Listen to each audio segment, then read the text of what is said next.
আজকে আপনাদেরকে একটা জিনিস দেখাই। আমার ফ্রিজের ভিতরে ফুলের বাগান দেখেন। এই ফুলের বাগানে একটা ফুল ফুটে আছে। আজকে 4-5 দিন থেকে এই ফুলের বাগানে ফুল ফুটে আছে। ফুলটা যেমন রাখছি সেম তেমনই আছে। দেখেন,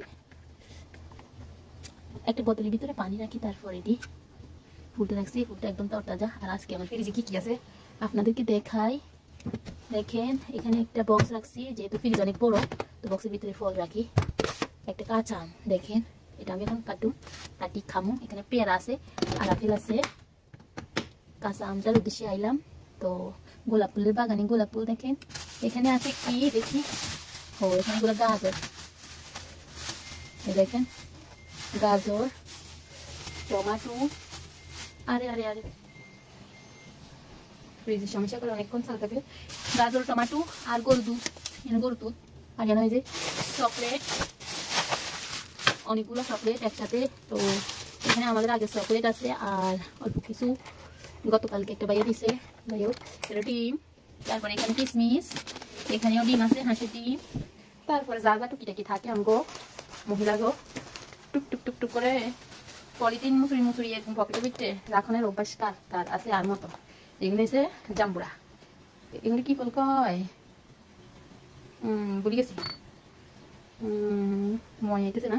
এখানে হয়েছে ভাত, বাসি তরকারি। এখানে আছে খেজুর, আমাদের কপিলে অনেকগুলো খেজুর দিচ্ছে, তো ভালো খেজুর, কিছু গাছের খেজুর। যাই হোক, যেটার জন্য আইছি সেটা আগে নিই।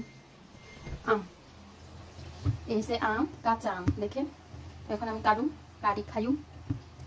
আজকে কি রান্না করছি দেখেন, করলা ভাজি, চিংড়ি মাছের মাথা দিয়ে করলা ভাজি করছি। দেখেন চিংড়ি মাছের মাথা, তো চিংড়ি মাছের মাথা দিয়ে করলা ভাজি করছি। হাইলারে হুড়ি করলা ভাজি করছি। আর এখানে রান্না করছি লাউ, চিংড়ি মাছ দিয়ে লাউ দিয়ে রান্না করছি। চিংড়ি মাছের মাথা দিয়ে করলা দিয়ে ভাজি করছি। আর এমনিতে আছে ভাত। আর এখন আমি কাপড় চোপড় দিই, সেটাই করা লাগবে, আর কিছু না। ওরা কাজ কাম শেষ। আর এখানে আজকে একটা নতুন জিনিস দেখাই। অবশ্য অনেকে যারা বিদেশে থাকে তারা তো এগুলো দেখে অ্যাভেলেবেল, আমরাও দেখি, কিন্তু আমরা দেশের মানুষের এগুলো নতুনও হইতে পারে, কারণ দেশে থাকতে এগুলো দেখি না। তো এখন আমি দেখাই জিনিসটা কি। কালকে নিয়ে আসি মার্কেটে, তো আনছি ডিসকাউন্ট মার্কেটে। কি খোলে না খোল, দেখেন এটা কি। অনেকে চিনে আবার অনেকে চিনে না। যাই হোক, এটা বাস করা, এটা এভাবে ক্যারি করা যায়, যেখানে সেখানে নেওয়ানো যায়।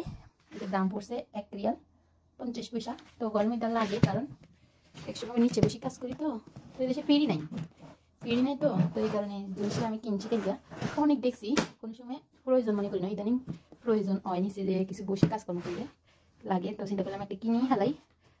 দেখছেন আমার ফাটি খুলুন যায়, এইসব ফাটি খুলুন যায়, সব ফাটি খুলুন যায়। সাইকেল দিই, এই যে আবার এই জায়গা দিও, এই জায়গা দিয়ে খুলুন যায়, এই জোড়া দিয়েও খুলুন যায়, এই জোড়া দিয়েও খুলুন যায়, মানে সব ফাটি খুলুন যায়।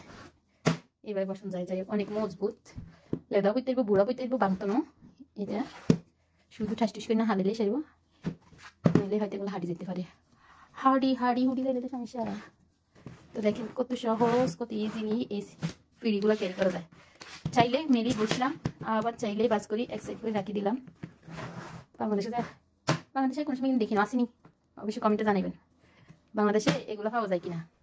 তো ভালো থাকবেন সবাই, আল্লাহ হাফেজ। এখন আমি যাবো আম কাটি, আম খামো। আয়ার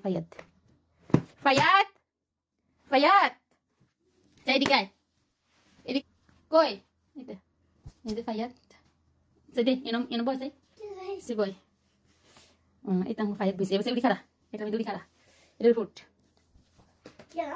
উঠ সামুরদার এবার সুজি খারা। বাংতা না, এটা বুড়ো খাইতে বাইও খাইতে খাইব। কত মজবুত নষ্ট তুমি কিছু না। আমি খাবি বাবা, বাবা যদি আমি খাই না বানাই।